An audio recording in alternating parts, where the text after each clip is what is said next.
The first time my brother asked me to stay away from his wedding.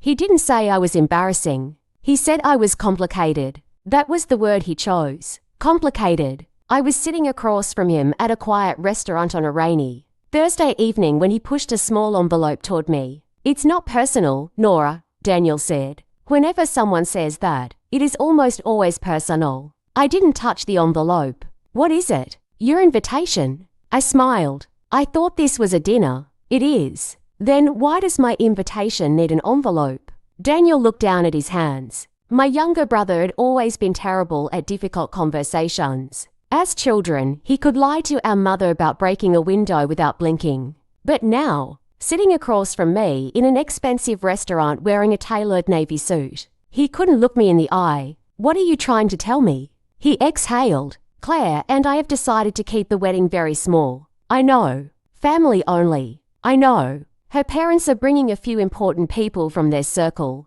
I waited. "And?" He stopped. "And what?" He finally looked at me. "We think it would be better if you didn't come." For a moment, I genuinely thought I had misunderstood him. "You don't want me at your wedding?" "That's not what I said." "It is exactly what you said." "Nora, please." I looked around the restaurant. Couples were laughing at nearby tables. A waiter carried champagne toward a birthday celebration. Everything looked normal, except my brother had just told me I wasn't welcome at his wedding.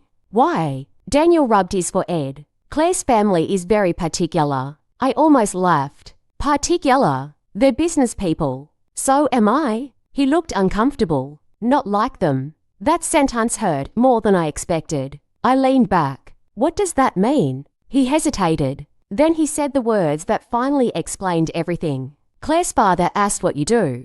I stared at him. "And?" "I told him you work in logistics." "I own a logistics company." "I know." "Did you tell him?" Daniel looked away. "Not exactly." I laughed softly. "Why not?" "Because." "Because what?" "Because when I explained that you started your own company after leaving your job, it sounded." "Sounded what?" "Unstable." There it was. The family story. The one they had been telling about me for years. Nora wasn't serious. Nora was always changing careers. Nora worked too much. Nora didn't have a normal job. Nora was independent because she couldn't fit into a real company. I folded my hands on the table. "What does Claire do?" "She works for her father's investment group." "Of course she does." Daniel frowned. "Don't make this about her." "I'm not." I stood. He reached for my wrist. "Please don't be angry." I pulled my hand away. "I'm not angry, Danielle."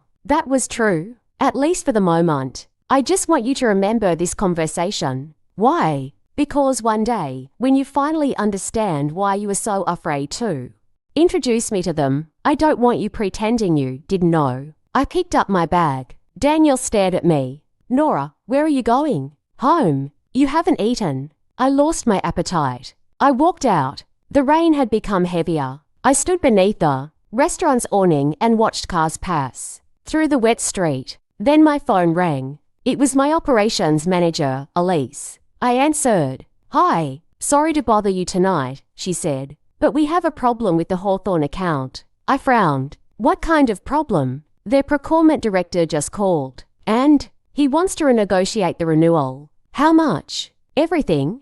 I stopped walking. "What do you mean, everything?" "He wants to cut the contract by 40%. I stared at the rain. Hawthorne Industries was our largest client. And not just our largest client. They were the company that had helped turn my small logistics consultancy into a serious business. But I had learned something over the years. When a major client suddenly changed its behavior, there was usually a reason. "Did he say why?" "No." "Send me the file." "Already did." "Good." I ended the call. Then I smiled. Not because the situation was good, because something inside me had suddenly become very clear. I wasn't going to spend another second begging people to understand my value. I was going to let the numbers speak. My company was called Meridian Route Solutions. I had started it 7 years earlier with a laptop, a borrowed desk, and enough savings to survive 3 months. Today, we manage transportation contracts, warehouse networks, supplier routes, and distribution systems for companies across the country. But my family still called me a freelancer. They knew my job title They didn't know my business. There was a difference. The next morning, I arrived at the office before everyone else. Elise was already waiting. She placed a folder on my desk. Hawthorne isn't just renegotiating. What is it? They're preparing to move their transportation contracts to another company. Which company?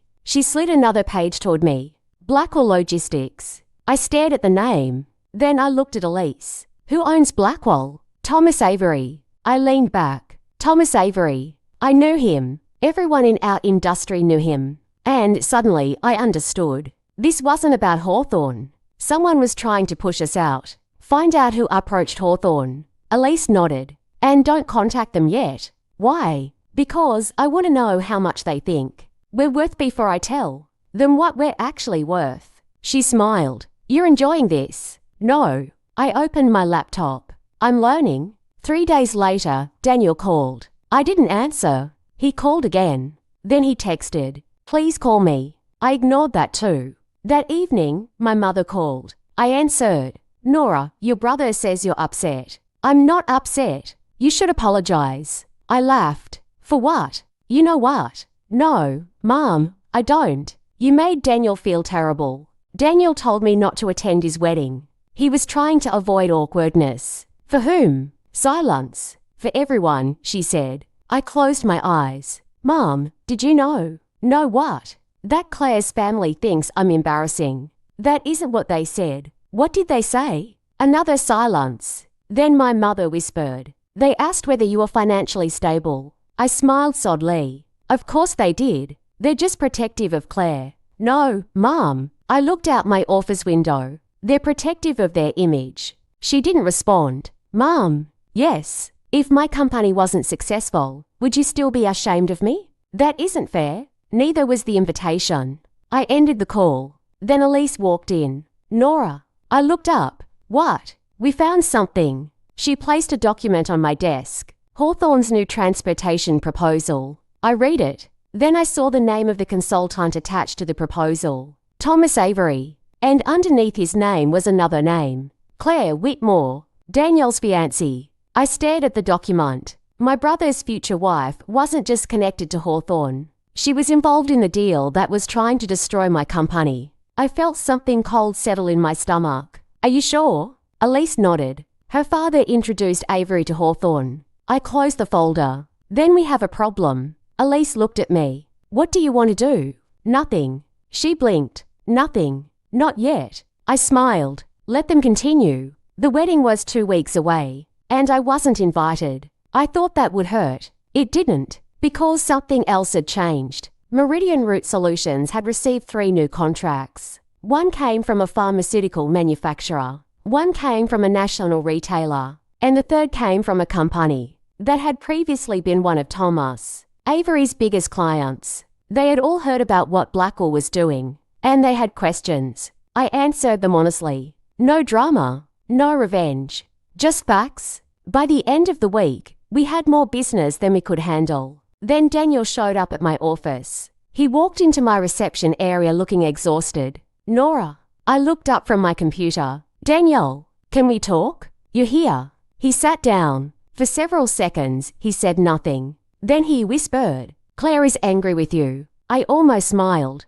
"She doesn't know me. She thinks you're trying to sabotage the wedding." "I haven't contacted her. She says your company is trying to interfere with her father's business." I closed my laptop. "Daniel, did you know your fiancé was involved in an attempt to take one of my biggest contracts?" His face changed. "What?" I turned my monitor toward him. He read the document. His expression slowly hardened. "I didn't know." "I believe you. Claire never told me." "I know." He looked at me. "Why didn't you tell me?" "Because you weren't interested in knowing what I actually did." He lowered his head. "I was wrong." "Yes." He looked surprised. "You're not going to forgive me?" "I didn't say that." "Then what do you want?" "Nothing." "Nora, I don't want revenge." He stared at me. "I just want you to understand something." "What?" "You didn't exclude a nobody from your wedding." I paused. "You excluded your sister because you thought she was beneath the people you wanted to impress." His eyes became wet. "I know, and that's something you'll have to live with." He stood. Before leaving, he turned around. Are you coming to the wedding? I looked at him. No. He nodded. I understand. But he didn't leave. What? He swallowed. The wedding might not happen. It didn't. 3 days before the ceremony, Claire's father discovered that Hawthorne had secretly decided to keep Meridian Root Solutions. But that wasn't the worst part. They had also cancelled their agreement with Blackwell. Thomas Avery had tried to replace us without realizing. Hawthorne's entire distribution network had been built around systems I had designed. When Hawthorne ran the numbers, moving away from Meridian would cost them millions. They refused. Then 2 other clients followed. Blackwell's expansion collapsed almost overnight. Claire's father blamed Daniel. Daniel blamed himself. Claire blamed me. But I never contacted any of them. Then, on Saturday morning, my doorbell rang. It was Claire. Alone. She stood outside holding a small box. What do you want? She looked nervous. I came to apologize. I didn't move. For what? For everything. I opened the door. She stepped inside. I thought you were unsuccessful, she said. I raised an eyebrow. I know. I thought Daniel was the successful one. He isn't. She looked down. No. She opened the box. Inside was my original wedding invitation. The one Daniel had given me. I kept it. Why? Because after everything happened, I realized something. What? You were never the embarrassing sister. She looked at me. I was embarrassed that I didn't understand you. I said nothing. She continued. You built something I couldn't have built. I shook my head. Don't put me on a pedestal now. She smiled softly. I'm not.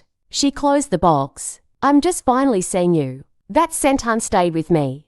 Because sometimes an apology doesn't erase what happened, but it can prove that someone finally understands why it hurt. A month later, Daniel came to my office again. This time, he wasn't wearing a suit. He wore jeans and a plain shirt. He looked like my little brother again. Not the man trying to impress everyone. Just Daniel. I got a new job, he said. Congratulations. It's with a small company. I smiled. Good. They don't care about appearances. Even better. He laughed. Then he became serious. Nora, I want to rebuild our relationship. I looked at him. Then don't tell me. Don't. Show me. He nodded. And for the first time in months, I believed him. 6 months later, Meridian Root Solutions moved into a new headquarters. The company had grown so quickly that we needed twice the space. On opening day, I stood in the lobby watching employees carry boxes into their new offices. Elise walked up beside me. You know what's funny? What? Your mother called yesterday. I laughed. What did she want? She wants to know if you're bringing the family to your launch party. I smiled. Did you tell her? No. What did you say? I told her we'd send an invitation. I laughed. Then I looked at the glass doors. Outside, my brother was standing beside my mother. They were waiting. I could have walked past them. I could have reminded myself of everything they had said. Instead, I opened the door. Come in. My mother hugged me first. She whispered, I'm proud of you. For years, I had imagined hearing those words. I thought they would feel like victory. They didn't. They felt quiet, almost ordinary. Because by then, I'd learned something much more important. My success had never needed their permission. My worth had never depended on an invitation. And I didn't need to become important enough for people to respect me. I simply needed to stop measuring myself by people who had never bothered to look closely. That evening, as I stood on the stage beneath the Meridian logo, I looked across the room and saw my brother. He was clapping, not because he wanted something from me, not because he needed to impress someone, just because he was proud. And for the first time, I understood that sometimes the best revenge isn't watching people who rejected you suffer. Sometimes the best revenge is building a life so full that their approval becomes unnecessary. I raised my glass to new beginnings, and this time nobody had to invite me. I had built the room myself. You never know what story is coming next. Subscribe to my channel and turn on notifications so you don't miss the next twist.